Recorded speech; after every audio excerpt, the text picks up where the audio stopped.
I just finished watching Silent Witness Season 29, Episodes 5 and 6. This is the story that's called An Enemy Within, and we have so much to discuss. Now, this one is with full spoilers. If you don't want full spoilers, go ahead and catch something else. But we're diving in and telling the whole story here. And of course, be sure to hit the like and subscribe button wherever you see it here to catch more great mystery and British drama content. So, before we even talk about the story, I want to actually talk about the frame and the context of this story, because we seem to have gotten in this third main storyline, 6 episodes into this show, we seem to have been given by the creative team what we might have expected back in episode 1 of this season, right? So the whole thing starts and Nikki is walking into the office saying hello to Julia, hi Philippa. We see that there's a support staff. We see that there's many people working there and it's not just our core 4. We actually see the Bowman Center. We get to see the fullness of the Bowman Center, and it does not seem like some weird Brechtian stage piece where I'm just seeing outlines of office spaces. So I actually think that this episode maybe feels like it should have been the first one, or maybe was conceived to have been the first one, and then they were like, we can't tell this story with that. But to propel that on, Harriet's getting lost trying to find the center. We know that it's called the Bowman Center. Plenty of people remark in this episode that it's called something like the Bowman Center for Excellence, and isn't that a bit much of a claim? We know that Jack and Nikki are talking about their marriage and all the things essentially. Oh, Kit's even dating, right? So everyone is talking about things as if the last season has just ended and they've just relocated here. And yet we're getting it 3 stories in. Very jarring, very strange. The whole episode, honestly, feels exactly like that, like it's our establishing thing. Everything is repeated multiple times to give us some freaking sense of context. So I don't know if it was just a miss shot and they decided to reorder everything at the end of the day, but I really would have appreciated and really liked this, especially after leaving the Lyle Center, after leaving London, moving our main character somewhere else. Jack and Nikki are even looking for a place to live. And on top of it, as we switch and talk about the storyline, the way this story plays out is almost like a driving and then running tour of Birmingham. So I get to see actually a context of this West Midlands city, because we're running through the town center, we're running through the high street and the shopping mall type of district. We're going through all these areas. We're finding out that Birmingham has more canals than Venice in square miles or something like this. So the whole thing is so jarring, but let's move on from there. Okay, you finally get the transition you wanted from season 28 in London here to the West Midlands. Now, this storyline is so disturbing to me. I almost can't talk about this without being flippant about it, because the sense of technology and AI and what Silent Witness chooses to do a lot of the times, I love that they, like season 28, dive into themes, talk about things that are pressing, but sometimes they do it a bit from a safe distance in terms of time. So for example, right, we had that amazing show. So this specific storyline is for you if you love that amazing show with Holliday Grainger called The Capture or Capture, whatever it is, whether it's Capture or The Capture. She's the one who plays Robin in the Cormoran Strike adaptations with, oh gosh, what's his name? Tom something. But that show is from maybe 2022, 2023, and it's all about really high quality deep fakes. And that's essentially what we're talking about here, right? So this whole episode is essentially about deep fakes being put out there into the world, and yet still no one in the whole course of this storyline says the word deep fakes, which kind of bothers me. But they do, again, in kind of a bit of a preachy way, give us this whole storyline about AI and how scary some of these things are. And I truly do appreciate the fact that we are talking about it in terms of people are so creative and this is what ends up getting created. Or these big machines keep taking all the control of things and yet we give it to them and make gazillionaires out of them, right? This theme was black and white, super clear. However, right, we have a legitimate murder of a legitimate anti-bad guy type of guy. I'm not going to say more than that because I don't want this to become that. But it's political and it's racist and it's really ugly, really ugly. And again, the way this flips is what you now know, maybe by now, depending on how many of these videos you've seen. It is never my favorite thing to have protagonists in what? Peril. The protagonist in peril storyline. It's not my favorite thing. I get the emotional core of it. I get the hook of it. I get the engagement factor that comes from it. But still, can't we tell a great story without having to put our protagonists in such peril? And in this case, that was in the form of Jack. Now, I love the fact that yet again, as if this was the first episode of season 29, Jack is looking to make friends and Jack is looking to find the boxing gym equivalent of what he had back in London. And Jack is a big Northern Irish guy. He literally towers over most of the people that he spends time with. And in this case, it just happens to be a whole bunch of racist, white, thug, middle-aged guys. Let's say middle-aged, but essentially youngish to middle-aged guys. But it's thuggery. It's pure thuggery. It's on the edge of hooliganism, but they've taken it one step too far and taken it to murder with the use of this technology, which is so freaking creepy. So, I don't love that Jack has put himself in harm's way. By the end of the story in episode 2, I also don't quite see why Jack has continued to put himself in such harm's way without calling for some backup, right? So again, Jack finds himself in peril. The 3 women who are the other core 4 in that group of people are also with a target on their back somehow because these deepfakes are saying, right, take their women or something to that effect. It's really freaking ugly. I hate it. I hate everything about it. It presses way too many buttons and should press too many buttons for way too many people, and it does for me for sure. But everyone kind of has a target on their back. Now, something we discovered also in the first episode and storyline was, is this a good police force in Birmingham? Are the Brummie cops a bit corrupt? Is that what the show's trying to say? I also find that a little ironic and strange that they've really doubled down in this storyline because they've actively chosen to move the production of Silent Witness from London to Birmingham because they want Birmingham to have, you know, they want the northern parts of England and mid-England to have more engagement with the people. They want more of the culture coming from there, but they are kind of shit-talking the police. So now in 2 out of the 3 major episodes, we have a cop who may or may not be a decent cop. Certainly she has her issues in this storyline. And again, not only do we put our main protagonists in peril, we put our secondary protagonists in peril. She's been attacked, the husband has been killed. Are you freaking kidding me? So the thing that gets my goat, right? I feel like we're now building up to something, and that was not the resolve in the middle of this season. I feel like the season is now choosing to take us to a climax probably in the final storyline or episode 10, and only can we get any resolution then.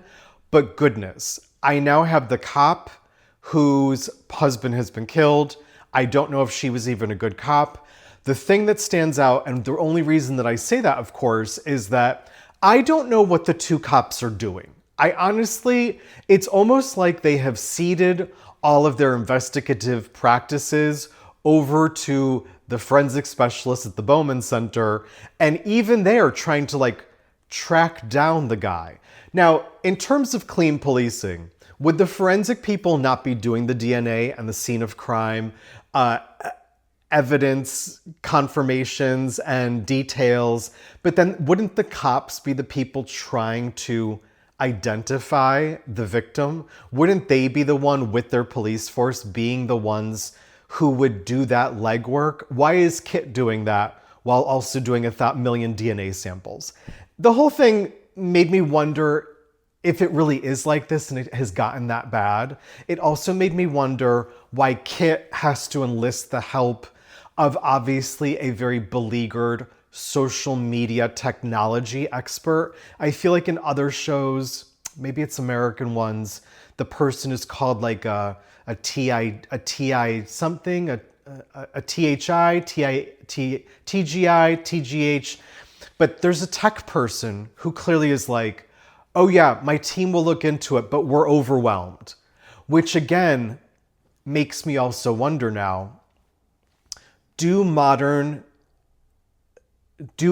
all modern countries and do all modern both police forces and security services of any kind, do all of them not have a far expanding technology department?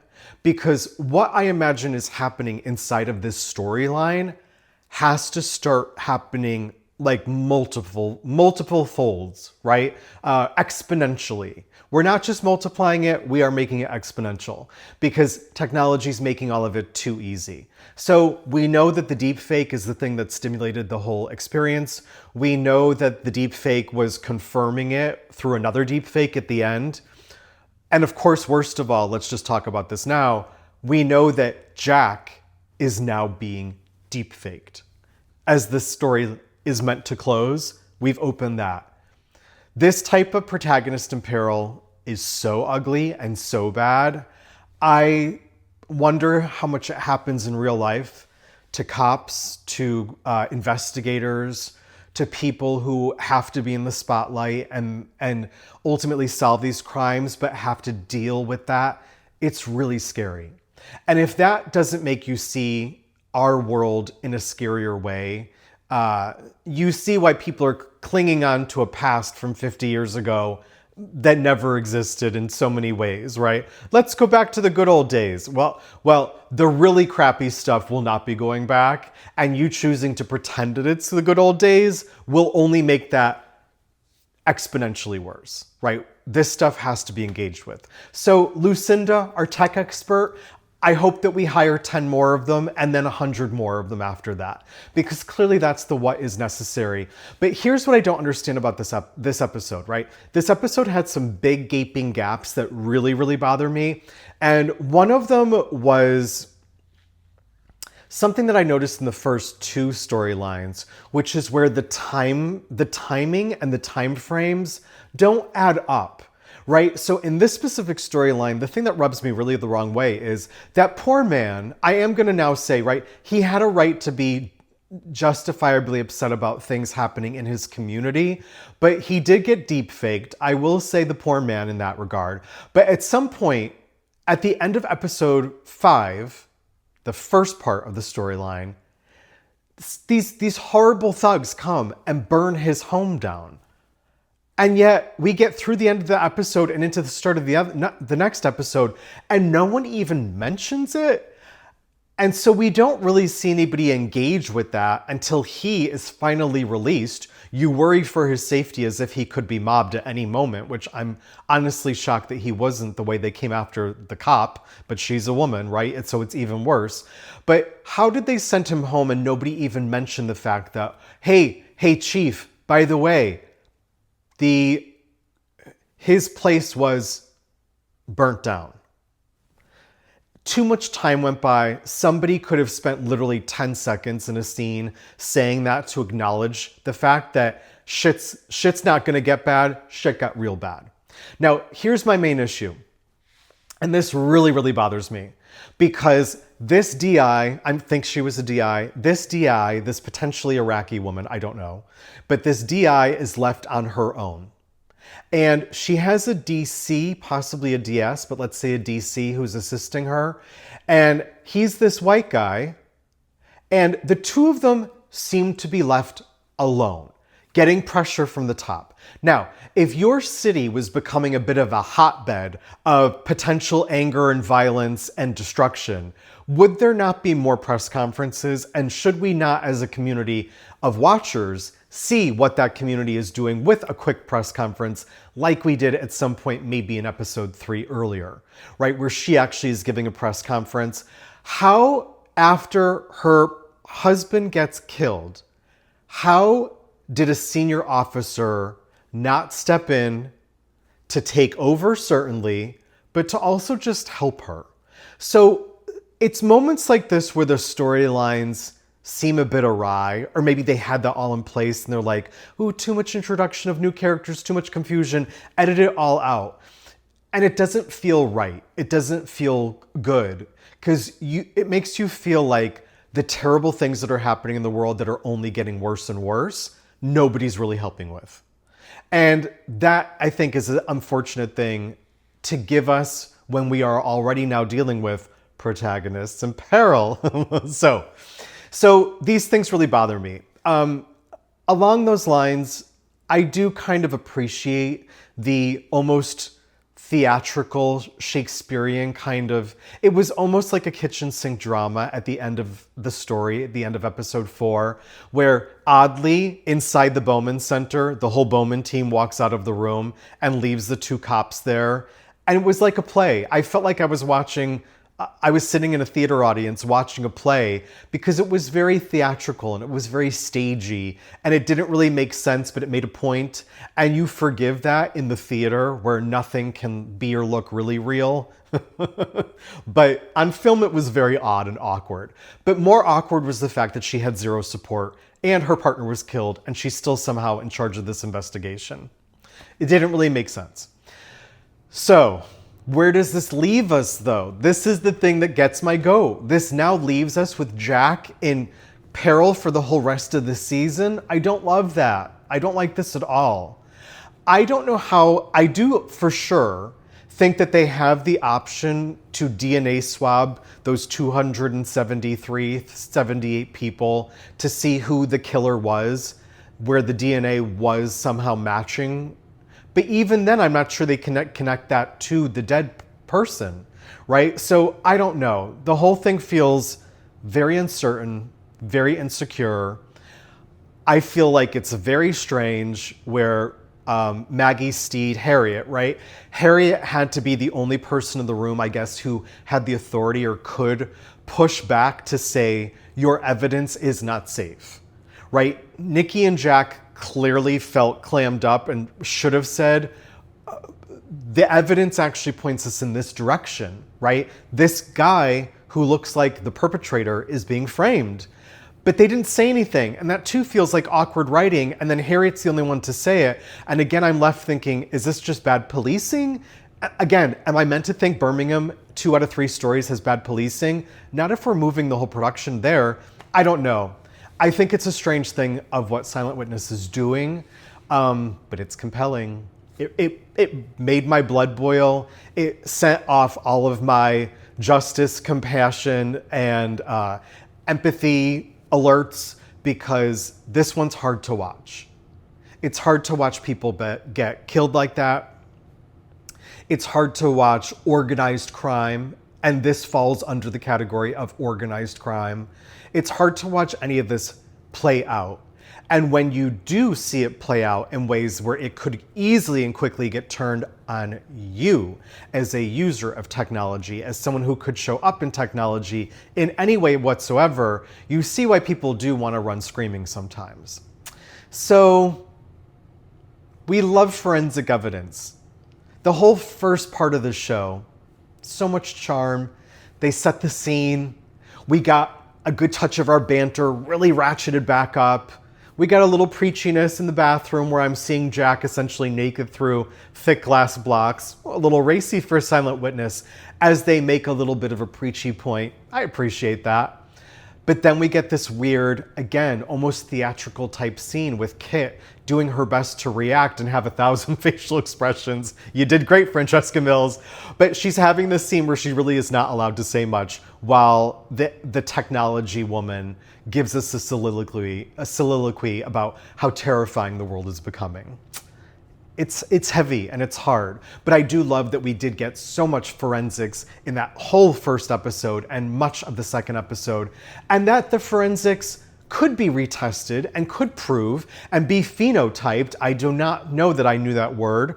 Maybe I did, maybe I didn't, but phenotype to say the DNA that we did got, Northern European, blah, blah, blah, blah, blah, not South Asian. That's your wrong guy. So this show really does have it all. It's boiling our blood. It's giving us a bit too much. It's a bit too close to home. We're here with protagonists in peril. Not my favorite thing, but it's a good season. And I feel like if I can kind of take this on for myself, I'll treat this as the first episode of the season to have that transition to know what the Bowman Center even looks like, which is cool and does look cutting edge. I have the context that I was looking for. It just came out of order. Anyway, where is this going to take us? Right? Nail biting. What's going to happen to Jack? Will Nikki be in peril? Will little Kit actually be killed, stamped on, taken over because she's trying to date the cop? I don't even know. It's too much. Is Harriet having delusional problems or some sort of dementia where, again, she can't plug an address in with an app? It seems very odd with technology that Harriet can't even get to the Bowman Center. Again, yes, but don't people have street addresses? It doesn't make sense, but that's okay. So, what do you think? Is this episode bothering you as much as it is me? Are you as concerned for the rest of this? Does David Caves want to leave the show? And is this the ultimate way we're going to get rid of him? By killing him off by some white thugs? Gosh, I hope not. Oh, Nikki Alexander, it all lies to you. You're our heroine. But what did you think? Did you like this? Or is it just too much for you too? Let me know.